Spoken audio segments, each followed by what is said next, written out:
Hi all, Chess Solved here. This is my first chess video. I'm a chess player from South Wales, 3-day rating just below 2000. I thought I'd do a chess video inspired by Peter Lalic, actually, who I played in 4NCL on the weekend. I've seen some of his videos and they're really quite good, so I thought, why not give a couple a go myself? And I'd actually, in some respects, to sort of honour him, I thought I'd annotate our game, which we played. It was round 5 of the 4NCL last weekend. We were both playing on board 1 in Division 3. He was playing for Guildford 3, and I was playing for a South Wales team. So let's kick things off. I started the game with 1 d4. And I'd been told before the game that Peter, actually, who I don't know, I've never met him before, he's actually been playing fairly non-standard stuff. He's been playing sort of 6 moves of theory and then just playing chess. He's just, been getting into a sort of position he likes and then just naturally grinding people down. That's how he likes to play, apparently, or just recently, specifically. So I was expecting something like d5, or maybe a Nimzo Indian. So knight f6 wasn't a big surprise. So I continued normally with c4, not entirely sure what to expect. And then Peter actually played c5. So I had a feeling after he played this move that he probably wasn't going to play a Benoni.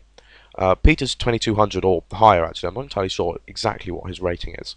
It's probably 2298, or that's the grade which I saw on my live grading list, but that could be anything. So I'm gonna give a go at 2200, probably higher.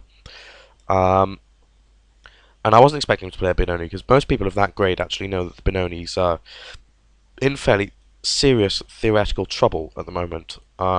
It's very hard for black to play without simply losing out of the opening, especially to things like the Taimanov.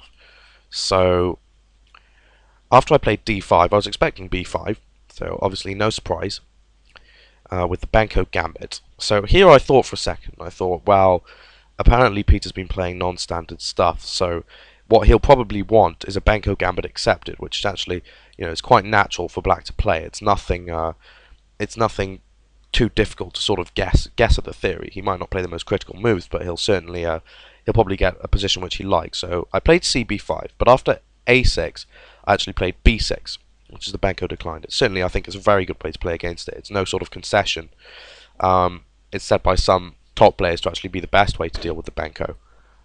Although there are a lot of new ideas for white coming up in the accepted lines, so it's one to watch at the moment.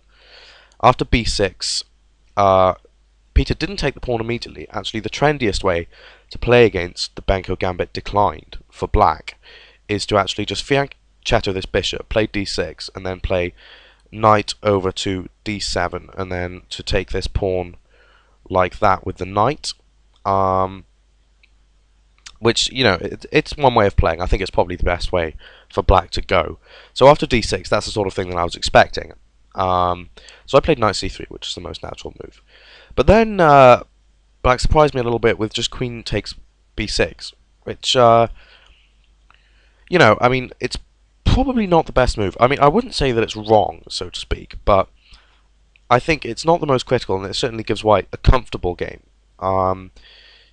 White doesn't have to strain himself to sort of maybe get a slight advantage in this position now. So I carried on with e4, which is quite natural. Black played g6, completely normal move in the Benko. And now I played knight f3. I considered f4. I'm not entirely sure what the best move is. The theory here is unknown to me. I think f4 is probably an idea. Knight ge2 is probably an idea with f3 and then just playing on the queen side, or maybe even attacking the king side, like some sort of samish or something. But I thought why not just play a normal move, knight f3, just develop. And then Peter played bishop g4, which surprised me a little bit.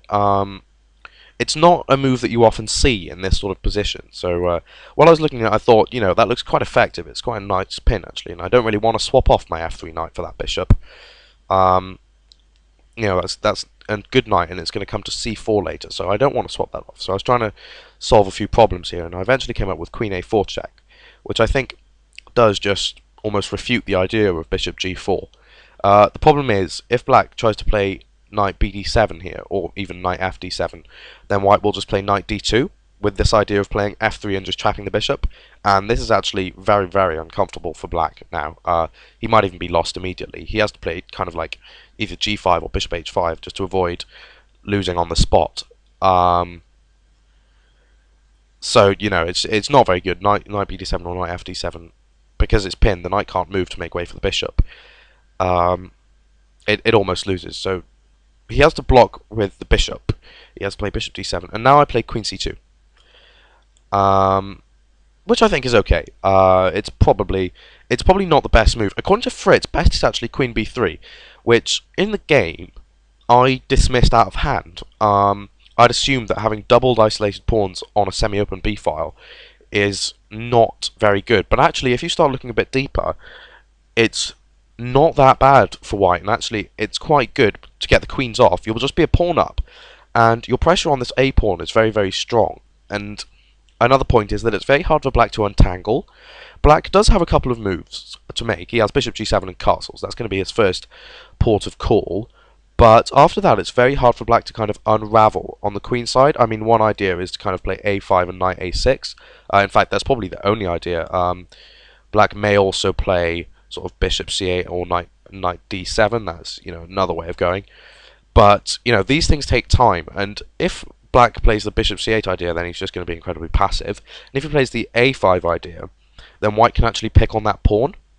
White can just double on the a file and maybe grab that pawn, and if white can manage to swap that a pawn for just one of his b pawns, then white will have a very good position. He'll have pressure on the queen side. He's going to be better developed because black's all tangled up. He's got a better center. He's got more space. It's going to be a nice game. So that's the reason why queen b3 is probably a very good move. But I played queen c2, having not really looked at it. So it's, you know, I played the inferior queen c2.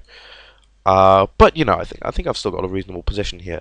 And black played bishop g7, and now I played a4, trying to claim a little bit of space on the queen side, threatening actually to play a5, which would leave black in a horrible bind on the queen side. After a5, things aren't very nice, but you know, you've got to play it in the right circumstances. If you play a5 and you're losing somewhere else immediately, then obviously it's not going to be a very good move. So black just castled here. And now I realised I'd probably overestimated my a5 move. I originally thought if I could get a5 in, I was almost strategically won, which is obviously a complete overestimation of what's going on. If I play a5 here, black can actually just quite happily play, you know, queen b7, and he's going to move his bishop out of the way, play knight d7, get nice pressure down the b file on my backward b pawn, and actually, you know, it's not so easy for me. If I try and just put a knight on b6, black by then will have a knight on d7, defending that square. You know, it's probably equal, I mean, but black's certainly got some pressure because of this backward b pawn, essentially. So I didn't play a5 in the game, actually. I decided that's probably not the right idea. So what I did try and play was knight d2, which again actually was probably not a very good move. I've got this idea of just playing knight to c4 and just getting pressure on the queen side like that, and if black's a bit casual with some sort of rook e8 or rook c8 or something, then I'll be able to play knight c4, a5 and knight b6 before he can stop me. But actually knight d2 isn't a very good move because black can now play a5 himself, and while I will get my knight to c4, it's not, you know, it's not so hot, and I've got a few weaknesses now. It's not like the Benko accepted, where I've got a pawn in exchange for these weaknesses. You know, this backward b pawn is for free, essentially, and I think black could have capitalized on it a little better than he did after knight d2, because I'm not very well developed. I should have been playing a move much more like bishop b2. A5 obviously is an option, even if it's not that great. Or maybe bishop d3, bishop c4, or maybe even the other bishop to f4. All these ideas are just better than knight d2. I need to develop first, is the point. But I did play knight d2 in the game, and then black played e6, which was a big surprise to me, actually. It's not a move you often see in the Benko. Again, it's so I was trying to find exactly what the big point was here.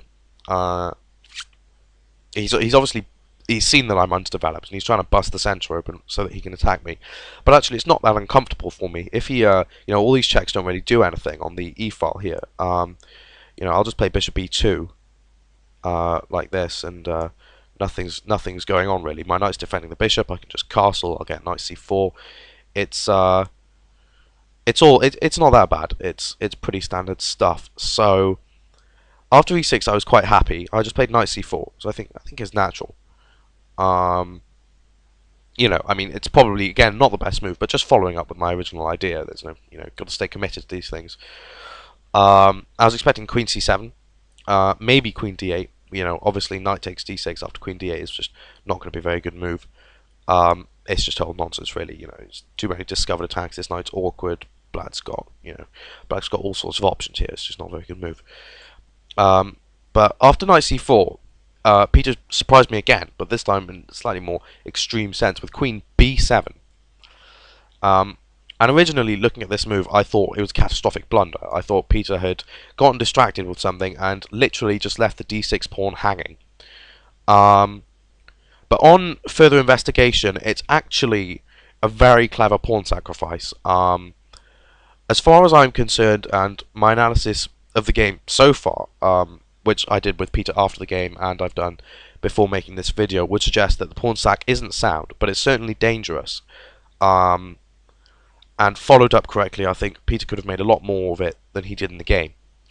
So I played knight takes d6. I accepted this pawn sacrifice. After some thought.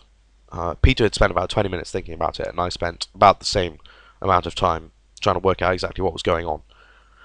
So after queen c7, I played knight back to c4.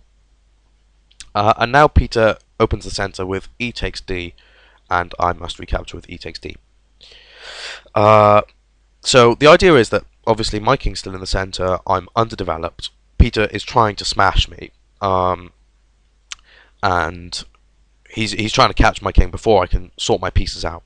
But as far as I'm concerned, I don't think Peter's quite developed enough to do this. If he had by now somehow got, a knight to f5 or knight to e5, or his queen was on the king side somewhere, and he could get this queenside rook over here into the game a little quicker, perhaps this attack would work. But really, I don't think it's working out that well. And I have to say, obviously, the computer agrees, but that's with computer defense. I think even with human defense, I might be okay here. In the game after rook e8 check, I actually played knight e3, which immediately is a mistake, to be honest. I was afraid that if I played bishop e3, then there was going to be rather nasty pressure on this d-pawn, which isn't that easy to defend. Something like queen b7, maybe? Just attacking this pawn, and after I play rook d1, then my king's still in the centre and I'm not getting developed that easily. So I thought I'd rather defend the pawn again with this knight. And obviously the knight's pinned for now, but I'm just going to play bishop e2 and castle. So it's, the pawn's quite solidly defended here. I'm not afraid of losing it. But the downside is, it's giving Peter what he wants. It's getting in the way of this bishop's development, and it's leaving me actually very passive. And even though this pawn is a bit of a thorn, it's stopping the knight and other pieces getting to the squares they want to. It is the sort of move which Peter wants to see. So Peter played bishop f5, and after the game he said he was surprised that I didn't play bishop d3. And I think I played queen d1, which I think is probably the right move. After bishop d3, I was afraid of this sort of variation. He plays bishop takes bishop.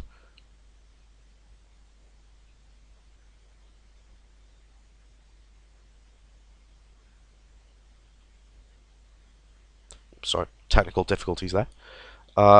He plays bishop takes bishop, and then perhaps some sort of knight g4 move. And the problem is, he's getting some nasty tempo gain